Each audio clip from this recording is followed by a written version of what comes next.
अभियन्ता यी र काठमाडौँ महानगरपालिका बीच 4 बुँदे सहमति फुटपाथ व्यवसायीका लागि विकल्प खोजिने। काठमाडौँका मेयर बालेन्द्र शाहले भने 1000 जनाका लागि 50 लाख मानिसको अधिकार हनन गर्न सकिँदैन। देशभरका विद्यालय बन्द गरेर सशक्त आन्दोलनमा उत्रिने शिक्षकहरूको चेतावनी। राहत शिक्षकमाथि प्रहरी दमन, 1 जनाको खुट्टा भाँचियो, अन्य पनि गम्भीर घाइते। राष्ट्रिय स्वतन्त्र पार्टीले संविधान दिवसका दिन कैद मिनाहा बारे सरकारसँग जवाब माग गर्ने संकल्प प्रस्ताव दर्ता पनि गर्ने। 2084 सालमा बहुमतको सरकार बनाउने केपी शर्मा ओलीको भनाई। केपी शर्मा ओलीले सुर्खेतमा भने एमाले आएपछि जनताले विकास देख्न पाए। प्रचण्ड र माधव कुमार नेपाललाई केपी शर्मा ओलीको जवाब। नेकपा पहिले पोलेर खाइसक्यो, अब के बिउताउँछौ। चीन भ्रमण सोचेभन्दा बढी सफल भएको प्रधानमन्त्री पुष्पकमल दाहाल प्रचण्डको प्रतिक्रिया। हौसिए प्रधानमन्त्री प्रचण्ड भने राष्ट्रपति सी जिनपिङले 1 घण्टा समय दिनु भनेको सानो कुरा होइन। जहाज खरिद प्रक्रिया अन्तिम चरणमा छ, कुनै किसिमको अनियमितता हुँदैन भन्दै पर्यटन मन्त्री सुदन किरातीको स्पष्टीकरण। पर्यटन बोर्डभित्रका खुम्ले किराहरूले पर्यटन क्षेत्रको विकास गर्न नदिएको मन्त्री सुदन किरातीको टिप्पणी। महेश बस्नेतको भनाई, प्रधानमन्त्री अराजकताको पर्सुपण गर्ने, राष्ट्रपति अपराधीलाई आमाफी दिने। एनआरएनलाई नागरिकता दिने प्रक्रिया सुरु, काठमाडौँ प्रशासनले जारी गर्यो सूचना। नेपालमा मल कारखाना स्थापनाका लागि मलेसियाको कम्पनीले सम्भाव्यता अध्ययन गर्ने। पूर्व आइजिपी प्रधानका पिओसोकी श्रीमतीको गोली प्रहार भएको अवस्थामा फेला। शेखर कैराला भन्छन् बैंकहरू पनि मिटर ब्याजीहरू जस्तै भए, अब यिनलाई कारबाही गर्नुपर्दछ। पम्फा भुसालको दाबी, अहिलेको अवस्थामा काङ्ग्रेसले चाहेर पनि प्रचण्ड सरकार ढाल्न सक्दैन। नेकपा एमालेमा जाने भगौडाहरूले भ्रम फैलाएका छन् भन्दै पूर्व मन्त्री किशन कुमार श्रेष्ठ भए आक्रोशित। भारत पोखरा सिधा उडानका लागि सहजीकरण गरिदिन भारतीय राजदूतलाई आग्रह। नेकपा एमाले बागमतीको अध्यक्षमा 5 जनाको उम्मेदवारी कसले मार्ला बाजे, यसबारे सम्पूर्ण जानकारी मलाई कमेन्टमा सर्प लेख्छन्। मैले सर्प पालन गरेको छैन भन्दै झलनाथ खनालको जवाब। सुन तस्करी बढेपछि राष्ट्र बैङ्कले बढायो आयातको कोटा, अब दैनिक 20 किलो सुन ल्याउन पाइने। नेताहरू सरकारी खर्चमा उपचार गर्न विदेश जाने नीति बन्द भएको स्वास्थ्य मन्त्री मोहन बस्नेतको भनाई। दूरसञ्चारमा हुने चुहावट र भ्रष्टाचारलाई रोक्नुपर्ने अध्यक्ष राजेन्द्र लिङदेलको माग। नेपालको कानुनबाट कोही पनि नडराउने अवस्था आएको चन्द्र भण्डारीको भनाई। र क्रिकेटमा नेपालको 5 विश्व कीर्तिमान। एसियाड 2023मा नेपाललाई क्रिकेटको स्थान, नेपालको कीर्तिमान नै कीर्तिमान। अब हेर्नुहोस् पुरा समाचार।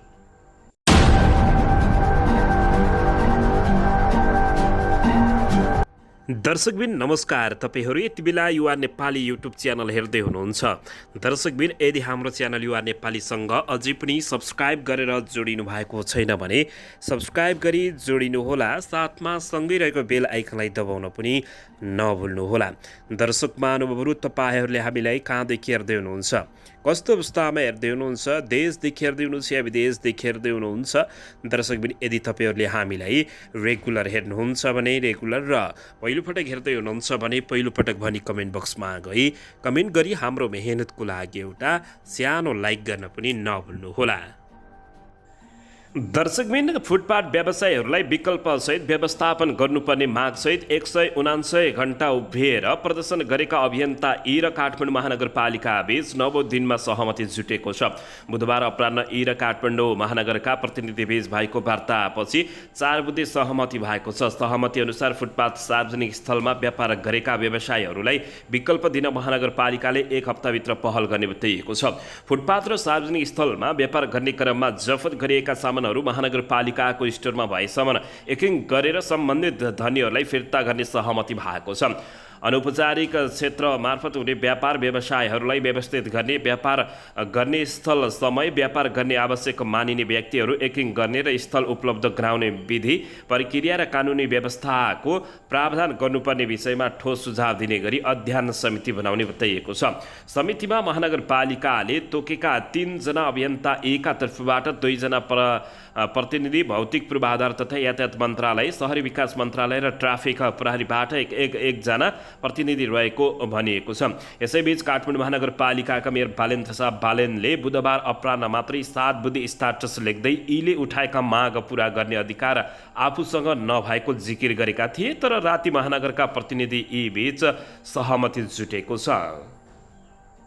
यसैबीच काठमाडौँ महानगरपालिकाका मेयर बालेन्द्र शाह बालेनले 1000 व्यक्तिका लागि 50 लाख मानिसको फुटपाथमा हिँड्ने अधिकार हनन गर्न नसकिने बताएका छन् भने उनले बुधबार सामाजिक सञ्जालमा लेख्दै 50 लाख मानिसहरूको हिँड्ने अधिकार र तीनलाई जोखिममा राख्न नसकिने बताएका हुन्। कल सेन्टरमा आएका 20% भन्दा ज्यादा गुनासोहरू जुन करिब 1000 जति छन् ती सबै फुटपाथबाट व्यापार व्यवसाय हटाउने सम्बन्धका रहेका छन्। उनले भनेका छन्, केही दिनदेखि यता निरन्तर राष्ट्रिय सभा गृह अगाडि उभिएका यीलाई लक्षित गर्दै काठमाडौँका मेयर बालेन्द्र शाहले यस्तो बताएका छन्। बालेनले 1000 जनाका लागि 50 लाख मानिसको अधिकार हनन गर्न नसकिने बताएका छन्।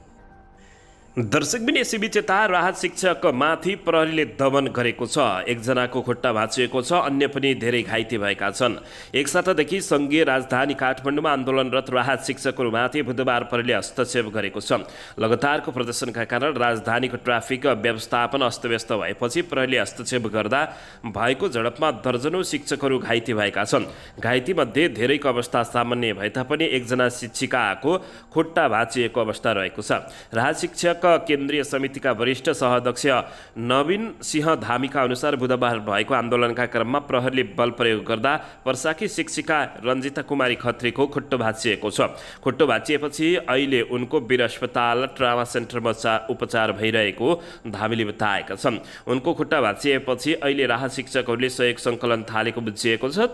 त्यसै गरी झडपमा पर्वतकी बाल विकास शिक्षिका शर्मिला पुरी पनि घाइते भएको जानकारी प्राप्त भएको छ। दर्शक महानुभावहरू, यसैबीच शिक्षकहरू आक्रोशित बनेका छन्। देशभरका शिक्षालाई बन्द गरेर सशक्त आन्दोलनमा उत्रिने चेतावनी उनीहरूले दिएका छन्। दर्शकबिन यसैबीच यता राष्ट्रिय स्वतन्त्र पार्टीले संविधान दिवसमा कैद मिनाहा बारे सरकारसँग जवाब माग्ने भएको छ। संकल्प प्रस्ताव दर्ता गर्ने बताइएको छ। राष्ट्रिय स्वतन्त्र पार्टीको केन्द्रीय समिति र सांसदीय दलको संयुक्त बैठकले भदौ 6 गते राष्ट्रिय मान्यता प्राप्त 7 दलबीच भएको सुन तस्करी प्रकरणको थप छानबिनका उच्च स्तरीय समिति बनाउने सहमति कार्यान्वयन गर्न माग गरेको छ।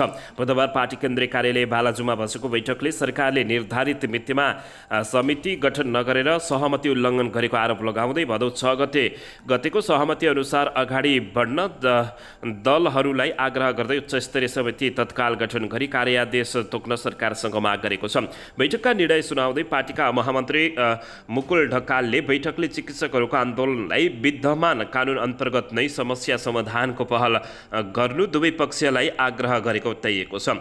उनले बैठकले विद्यालय शिक्षा सम्बन्धी कानुनलाई संशोधन र एकीकरण गर्न बनेको विधेयक 2080 प्रति हाम्रो केही गम्भीर असहमति रहेको भन्दै सरकारसँग सम्बन्धित प्रारम्भिक छलफल गरेर विधेयक संसदमा लगेको भए आलोचना कम हुने तर संसदीय प्रक्रिया अन्तर्गत समाधान गर्नुपर्ने बताएका छन्। उनले बैठकले नेपाल सरकारको सिफारिसमा राष्ट्रपतिले कारागारमा बस्दा आचरण सुध्रिएका 50% कैद सजाय भएका र निश्चित उमेर काटेकाहरूले बाँकी कैद मिनाहा गर्ने कानुन व्यवस्था रहे पनि विशेष अवसरमा कैद मिनाहा गर्न सकिने कानुन प्रावधानको गलत प्रयोग विगतदेखि नै भई आएको बताएका छन्। संविधान दिवसको दिन थुप्रै कैदीलाई मिनाहा गरी र कानुनको वर्गी खिलाफ हुने गरी र जघन्य अपराधमा मुछिएका व्यक्तिहरू पनि नेपाल सरकारको सिफारिसमा राष्ट्रपतिबाट मन्त्री परिषदको सिफारिसमा मिनाहा हुनु राम्रो नभएको रासपाले ठहर गरेको बुझिएको छ।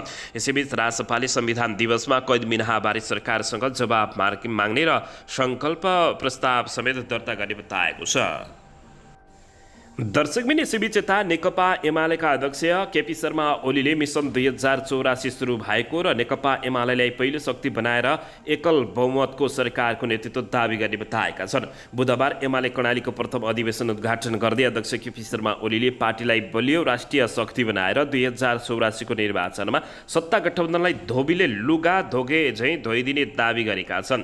हामीले मिसन 2084 साल भरेका छौँ। यो भनेको साल फेरिने होइन, हामी एकबद्ध भएर नेतृत्वमा जाने वर्ष हो। अध्यक्ष ओलीले भने 2084 सालमा अहिलेको गठबन्धनलाई धोबीले लुगा धोइ झैँ धोएर सुकाउँछौँ। एमाले सरकारको नेतृत्व जानभन्दा मुलुकमा समृद्ध चाहेको पनि अबको बाटो एमालेको 2084 रहेको केपी शर्मा ओलीले बताएका छन्। मिसन 2084लाई अर्थपूर्ण बनाएर एमाले एकलौटी सरकार बनाउनेछ। उनले भने यो अधिवेशनबाट नेकपा एमाले विचारमा सङ्गठित छ, सङ्गठनमा एकजुट छ र राष्ट्रियताका सवालमा एकबद्ध छ भन्ने सन्देश दिन आवश्यक छ। त्यसरी लाग्नुहोला, ओलीले निर्देशन दिएका छन्। उनले वर्तमान गठबन्धन सरकारले देशको स्वाधीनतालाई लम्पसार बनाएको आरोप रहेको छ। अध्यक्ष ओलीले राष्ट्रिय एकता, स्वाधीनता, सर्वभौम सत्ताको रक्षा, सामाजिक न्यायसहितको समृद्धका लागि नेकपा एमाले बलियो राष्ट्रिय शक्ति नबनाएसम्म देशले निकास नपाउने उनले बताएका छन्। पूर्व प्रधानमन्त्री समेत रहेका अध्यक्ष ओलीले वर्तमान सरकारले नै क्विन्टलका दरमा सुन तस्करीमा लागेको आरोप लगाएका छन्। स्वत स्वार्थका लागि गठबन्धन सरकार जेसुकै पनि गर्न तयार छ। विभिन्न स्थलमा क्विन्टल सुन पनि देख्दैछौँ। चेक जाँच मेसिन कराउँदैन, जा भन्छ, त्यहाँ बस्ने लैजा भन्छन्, क्विन्टल बाहिर आउँछ। केपी शर्मा ओलीले भने यो सरकार आफूले काक्रा चोरेर बिहा ल्याएर हाम्रो गलामा टाँस्न आउने केपी शर्मा ओलीले बताएका छन्। उनले नेपाल कम्युनिस्ट पार्टी नेकपा बिउताउन अब असम्भव रहेको बताएका छन्। नेकपा सरकार ढालेर नेपाली काङ्ग्रेसको शरणमा गएकाहरूले जनता जोक्याउने नेकपा बिउताउने कुरा गरिरहेको केपी शर्मा ओलीको भनाइरहेको छ।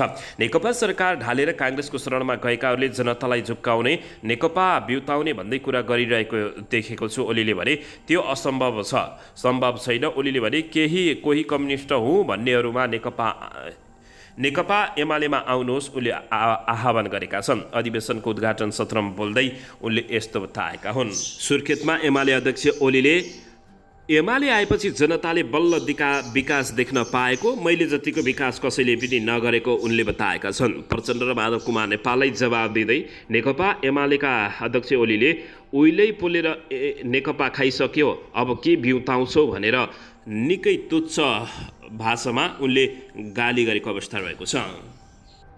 दर्शक पनि यसैबीच चीन भ्रमणमा सोचेभन्दा बढी सफल भएको प्रधानमन्त्री पुष्पकमल दाहाल प्रचण्डले बताएका छन्। प्रधानमन्त्री पुष्पकमल दाहाल प्रचण्डले आफ्नो चीन भ्रमण सोचेभन्दा पनि बढी सफल भएको आफूले महसुस गरेको बताएका हुन्। हिजो चीनको स्वशासित क्षेत्र ल्हासा आइपुगेका प्रधानमन्त्री पुष्पकमल दाहाल प्रचण्डले ल्हासामा अवस्थित नेपाली महावाणिज्य दूतावासमा आयोजित कार्यक्रमलाई सम्बोधन गर्दै भने म अमेरिकादेखि नि आएर यसपटकको चीन भ्रमण कस्तो होला भन्ने पनि लागेको थियो, तर अहिले मलाई महसुस भएको छ कि भ्रमण हामीले सोचेभन्दा बढी फरक भएको र सफल भएको छ। यसपटकको आफ्नो चीन भ्रमण यसकारण पनि अन्तर्राष्ट्रिय रूपमै चासोको रूपमा हेरेको पाए उनले बताए। त्यसैले यो भ्रमणको सफलताका विषयमा सबैतिर चासो रहेको उनले बताएका छन्। प्रधानमन्त्री दाहालले चिनिया राष्ट्रपति सी जिनपिङसँगको भेटवार्ता निकै महत्त्वपूर्ण रहेको उल्लेख गर्दै त्यस भेटवार्ताका क्रममा नेपाललाई उहाँले निकै नै महत्त्वपूर्ण दिनुभएको पाए उनले बताएका छन्। प्रधानमन्त्री दाहालले एसियाली खेलकुद प्रतियोगिताको आयोजना गरेको सहर हाङचाउमा चिनिया राष्ट्रपति सी जिनपिङसँग भेटवार्ता गएका थिए। त्यसक्रममा उनले एक्लै र नेपाली प्रतिनिधिमण्डल नै भेटेको र आफूलाई 1 घण्टा नै समय दिनुभएको प्रसङ्ग गर्नुभएको थियो भन्दै बताइएको छ। प्रधानमन्त्री दाहालले भने कुनै पनि देशसँग चीन जस्तो देशका राष्ट्रपतिले 1 घण्टा समय दिनु भनेको सामान्य होइन। हामीलाई पनि थाहा छ चीनले अरू देशका प्रमुख राष्ट्र प्रमुखसँग तथा सरकार प्रमुखसँग समय दिएको देखेर